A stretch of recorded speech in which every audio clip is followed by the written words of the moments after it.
Hi, everybody, and welcome to the very last episode of Diana Ross RCA Years, the 6 fabulous albums that Diana Ross did for the RCA company when she quit Motown in 1981, but to return as the reigning queen. And today we're rounding off with the very last album, Diana Ross, Red Hot Rhythm and Blues, the most fabulous album cover I think ever. I especially adore the back cover. That's why I flipped it on my CD. But Diana Ross, Red Hot Rhythm and Blues is a sublime album inside and out. And I particularly love this album because there is a mix of old and new songs, and I've always dreamt that Diana Ross would, during her career, make albums of the American music library, all the big, famous composers like Cole Porter or like Harold Arlen. And here, there is a little bit of that. Now, this fabulous album was paired with an amazing television special called Diana Ross Red Hot Rhythm and Blues, where she sang a lot of the songs that were on this album, but she also told the story of rhythm and blues and of music, American music across history. And she started with the fabulous Sweet Soul Music, which I miss so much. I really wished it was on the album. And it was released later on when Rhino re-released all of these albums in 2014, I think. So let's get right in. And for once, I can tell you that the French were luckier than the Americans because we had 2 extra songs on the European version songs. So the very first song is Dirty Looks. Now this is a modern song that was originally played by a group called Warp 9 that was on the Motown label, and this was a little way of Diana Ross saying, I'm still here. And you know that her idea was for her to be a channel for new artists to go through and to be able to express themselves and create new careers. So this was a little nod, and she had an amazing pair of sunglasses that were sold when she did concerts. And so they were sold, with the t-shirts and stuff, and it said Dirty Looks on them. I never knew about them. I just saw them on when I searched through my pictures for Google. The second song, Stranger in Paradise, what I call the second songs on the Diana Ross albums. I always tell you about that, whether it be Sweet Surrender, that is on the album Why Do Fools Fall in Love. On every single one of our albums, the second song is this very slow, kind of a dreamy kind of song, and which could remind you of the beginning of Love Hangover. And it's the kind of songs where Diana Ross excels because it's sexy, but it's not it's just what you need. And it's always, her voice is just so beautifully put down on these tracks. So Stranger in Paradise and beautiful orchestration. Once again, huge personnel, 40 plus musicians. And when you have Jocelyn Brown and Luther Vandross as your background vocals, you are a superstar. And so this is what Diana Ross has, along with amazing producers and Herb Ritts as a photographer. And what photos! I can never get away from that. I think those are some of my favorite shots. And also, let us stop for a moment. Diana Ross cut her hair. This was really the very first time in a long time that Diana Ross had hair above her shoulders, and the hairstyle was just so magnificent, so fabulous, and still so Diana Ross. And then she went between lengths, but that's when Diana Ross stopped having the very, very long Diana Ross hair that we all know and love. Then Summertime by Leonard Cohen, absolutely magnificent song, and it is apparently the very first recording of that song. So Diana Ross had the up and up on this, and this is when in her television special she sang Summertime on this completely white, immaculate studio where you just had some windows here and there, in her stunning beaded gown, that white gown, one of my favorite gowns of hers, and just a white chiffon scarf. And she was just so, this is where you see what Diana Ross is all about. Her charm, her elegance, her poise in every single move and gesture.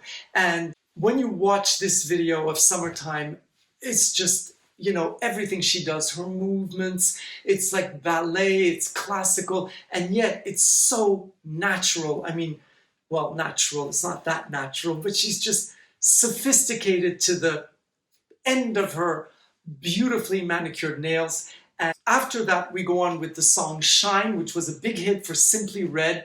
And I really love that song. And I think Diana Ross really, really sings it with a lot of joy.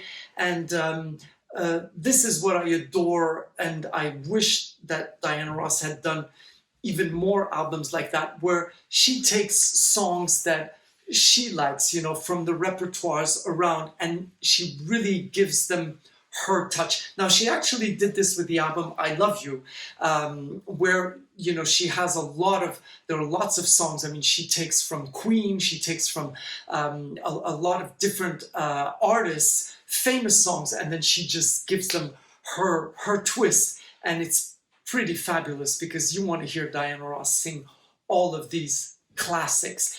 Then the beautiful Tell Me Again That You Love Me, and You Love Me Till the Stars Fall from the Sky. Also on that television special, it was the last song that she sang, and she was wearing, for the first time, a gown that she designed with her classic tulle coat in purple and black, and it is such a magnificent piece. Now, I think a lot of you have seen her in concert wearing it. I never have. You know, she wears 5 outfits, and I just never had the chance to see her in that outfit, but it's just so beautiful and so glamorous. And actually, as I've heard from people, she said that it was not the most comfortable gown, because tulle has no stretch in it, and because it wraps around her neck, it's a little bit painful. But when she wears it with the purple and black coat, wow, it's just fantastic.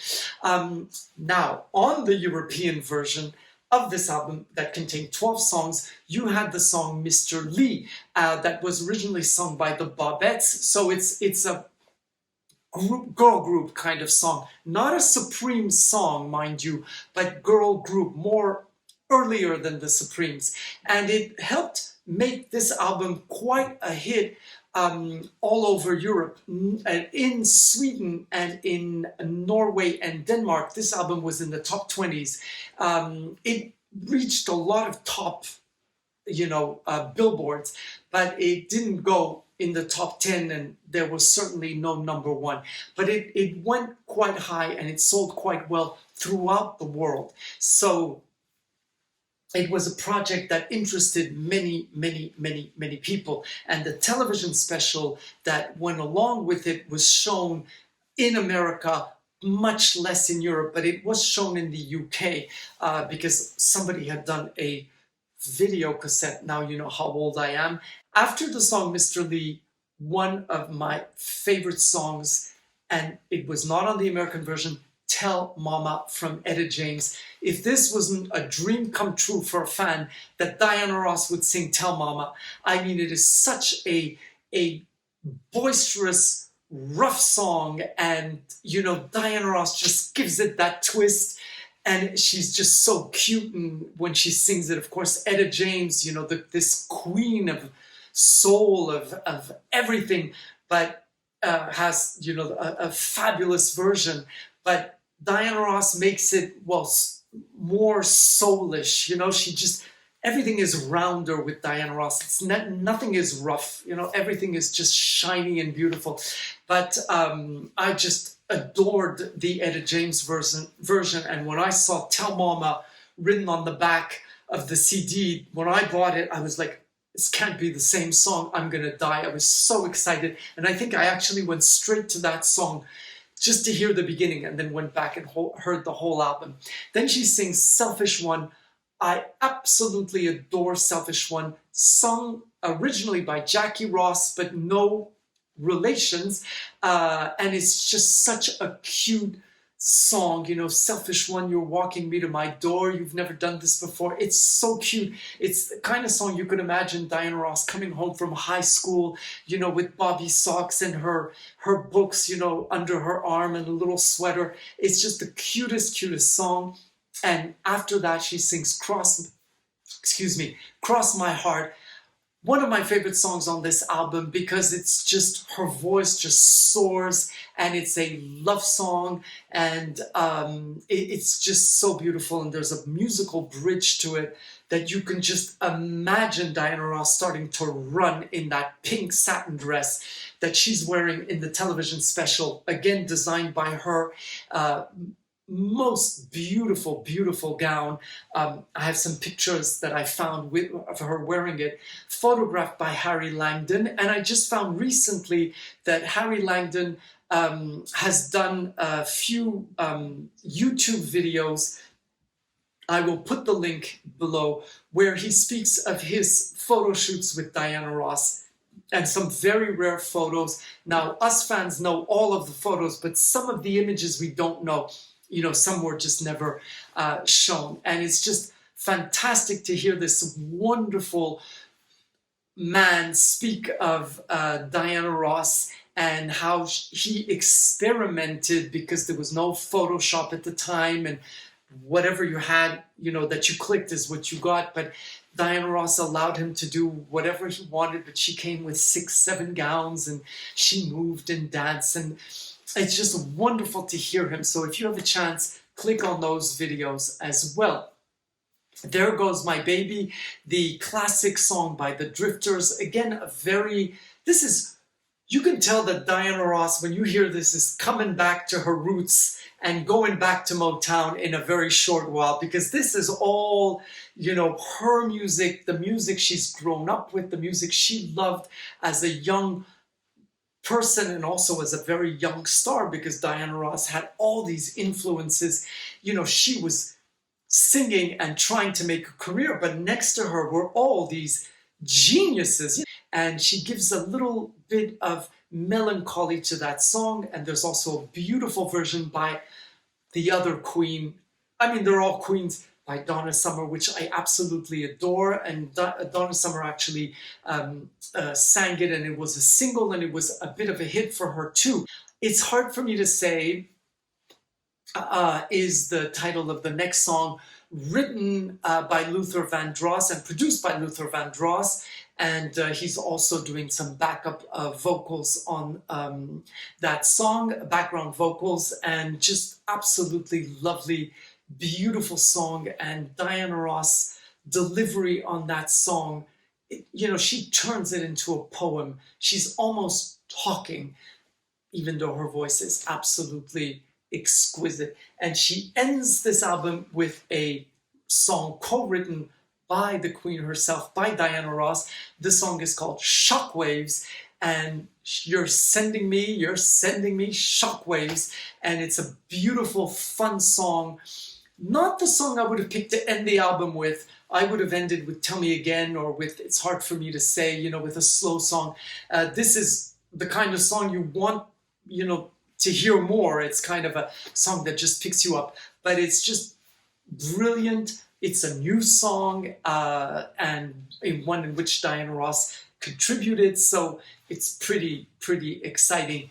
This ends all of the 6 albums that Diana Ross did for RCA. See you next week with another one of my favorite stars, and also another crossover, because this is another one who left for another company for Arista. I hope you guess who it is, and I'll see you next week. Bye bye.